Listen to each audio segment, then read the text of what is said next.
On passe à Zapier. Zapier qui a eu sa conférence, le Zap Connect, alors, qui est, hop, merde, je l'ai fait sortir qui a eu lieu le 28 septembre. Alors, je ne l'ai pas regardé, j'ai pas eu le temps. Mais alors déjà, il y a du beau monde hein, quand même, parce qu'il y a Sam Altman, le CEO d'OpenAI, qui était invité. On le sait, hein, Zapier et OpenAI ont une relation très forte. Voilà, mais donc c'est pas du tout anodin. Hein, ça montre à quel point ils vont vers ça. Donc il faut que je la regarde, je vous ferai un petit débrief.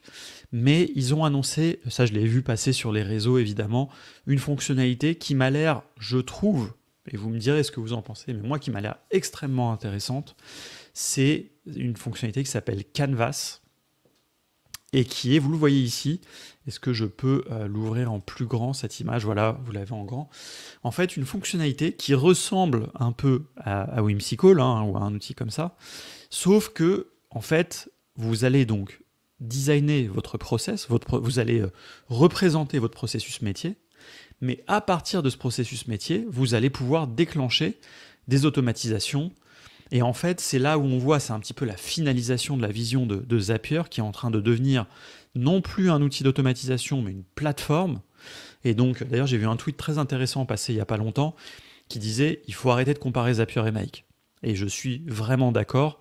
Et voilà, Lilian est pas là a priori, mais donc il va pas critiquer. Mais on a discuté, il a changé un peu d'avis aussi sur Zapier d'ailleurs. Mais bon, voilà, il faut plus les comparer. Pour moi, c'est évident, il ne faut plus comparer Zapier et Make. Make, et j'espère, et je souhaite vraiment, et là je le dis publiquement, et on verra bien, enfin, pas pour qu'ils l'entendent, mais pour pronostiquer quelque chose, mais j'espère que Make ne va pas choisir ce chemin-là et essayer aussi de devenir une plateforme. Moi, j'espère que Make, ils vont rester et essayer de rester un outil d'automatisation super puissant et qui vont essayer de rester un peu pur, entre guillemets, je sais pas comment dire, vraiment centré sur l'automatisation, quoi. Je crois que j'ai déjà dit d'ailleurs, en fait, là, je me rends compte que j'ai déjà parlé de ça. Mais voilà, et ce move auquel on assiste du côté de Airtable également, vraiment cette vision plateforme qu'ils ont complètement consolidée avec interface base de données automatisation, Zapier, la même approche. Et là, vous le voyez, en fait, ici, donc vous avez un processus de qualification de lead, etc. Et bien là, vous avez une interface qui est dans Zapier, ça c'est le petit logo des interfaces. Vous avez ici probablement une automatisation, voilà, on le voit avec un zap. Et puis ensuite, vous avez éventuellement de l'IA. Et là, vous avez encore un autre zap. Et vous pouvez aussi ajouter une base de données au passage. Vous voyez, là, ça c'est le logo des bases de données. Et en fait, là, ça c'est un outil, de ce que je comprends, qui est juste un outil qui permet de visualiser tout ça, de connecter et donc de documenter. C'est ça, moi, qui me plaît énormément. C'est vraiment cet aspect de documentation. On en parlait la semaine dernière, si vous étiez là dans l'interview avec Benoît de NC Scale, où ils aident à la documentation et au run, on va dire, de tout ça. Et ils disaient que justement, eux, ils n'iraient pas forcément sur la partie carto, en tout cas pour l'instant. Eux, ils le font d'une autre manière, avec de la supervision de dépendance et de choses comme ça, qui est vraiment génial aussi. Mais la cartographie, c'est extrêmement important, c'est très visuel. Enfin, nous, on a plein de process chez Contournement. On n'a pas pris le temps, malheureusement, comme beaucoup, on a un cordonnier mal chaussé, hein, mais on n'a pas pris le temps de bien les cartographier. Bah, là, maintenant, avec Zapier, je me sens plus de le faire ici, quoi. C'est-à-dire avoir la supervision avec NC Scale ou avec Operator, voilà, pour avoir des logs d'erreur, pour être sûr que mes dépendances sont bien suivies, et tout le reste, un peu ma documentation et tout, dans Zapier, avec aussi certaines bases de données un peu simples. Évidemment, on ne va pas remplacer Zapier par Airtable hein, pour les bases de données, mais voilà, moi je trouve que c'est cohérent. Oui, Maurice, tu me confirmes qu'il n'y a pas eu de grosses nouveautés sur leur Slack aussi à part ça. Ouais, moi je trouve que Zapier, voilà, là depuis leur dernière conf, enfin depuis un an, ils sont dans un. Avant, c'était un outil qui évoluait pas énormément, qui était très vision, automatisation, simple, accessible. Et depuis un an, depuis leur dernière Zap Connect, mais ça part enfin, ça part pas dans tous les sens. D'ailleurs, j'allais dire ça part dans tous les sens, mais ça dans le sens, ça part dans. Ils ont une ligne qui mélange le côté plateforme, le côté IA. Enfin, franchement, moi je trouve ça magnifique. Hein. Bon, voilà. Après, voilà, j'aime bien Zapier. Je suis un expert certifié de Zapier d'ailleurs, même si ça me sert à rien. Mais, euh, mais ouais, moi je trouve. Alors. Après, évidemment, on va me rétorquer immédiatement que tout ça est très cher. Et c'est vrai, hein, il faut payer en plus maintenant pour les interfaces. Il faudra probablement payer en plus pour certaines fonctionnalités. Enfin, il faudra, ils l'ont annoncé déjà, pour les bases de données.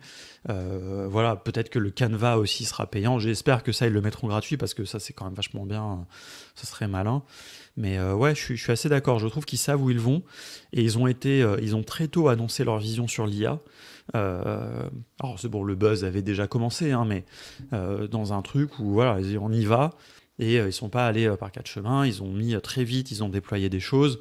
Ils sortent, en fait, c'est intéressant parce que Zapier c'est une grosse boîte, hein, mais ils ont quand même toujours, je trouve, peut-être retrouvé même cet ADN très start-up de publier des trucs en alpha, en bêta, avec accès pour les testeurs. Là, le diagramme, c'est en alpha. Vous voyez, c'est rare quand même qu'on voit alpha sur un site. Bêta, on le voit assez souvent, mais assez gratuit sur tous les comptes. Ouais, bah super. Moi, j'ai pas accès encore, hein. J'ai demandé accès, mais j'ai pas encore accès malheureusement. Mais j'ai hâte, et évidemment, quand je l'aurai, je vous le montrerai ici. Donc voilà.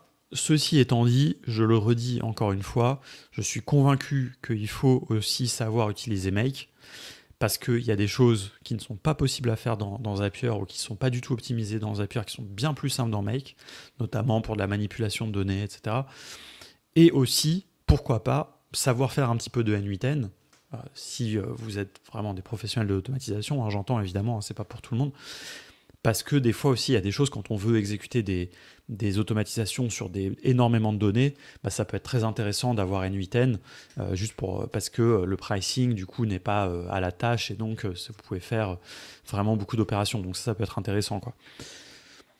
Donc voilà, bon, ça c'est ma vision sur l'automatisation, mais en tout cas, moi je ne suis pas du tout opposé au fait que Zapier devienne vraiment une plateforme un petit peu globale, de la même manière que le devient Airtable. Alors du coup, il y a un peu des chevauchements, hein, on va dire, hein, des overlaps, comme on dirait en anglais, sur certaines fonctionnalités. J'avais ces discussions hier avec un ancien collègue de Simplon avec qui on a longuement échangé. Et je lui disais bah, ce que je viens de dire, hein, que des fois j'utilise Make, des fois Zapier, etc. Et il me disait ah, tu n'utilises pas les automatisations Airtable. Je disais ah bah oui, si, effectivement, j'utilise aussi les automatisations Airtable, donc 4 outils d'automatisation. Mais voilà, il faut le bon outil au bon moment. Il n'en faut pas 12 non plus. N8N, honnêtement, on l'utilise très peu. Mais N8N, ça m'a sauvé la vie une ou deux fois, hein. Enfin, et de la même manière, Make par rapport à Zapier. Donc voilà. Un petit peu, voilà, ma vision. On verra où ils vont. Mais moi, je trouve ça très, très intéressant.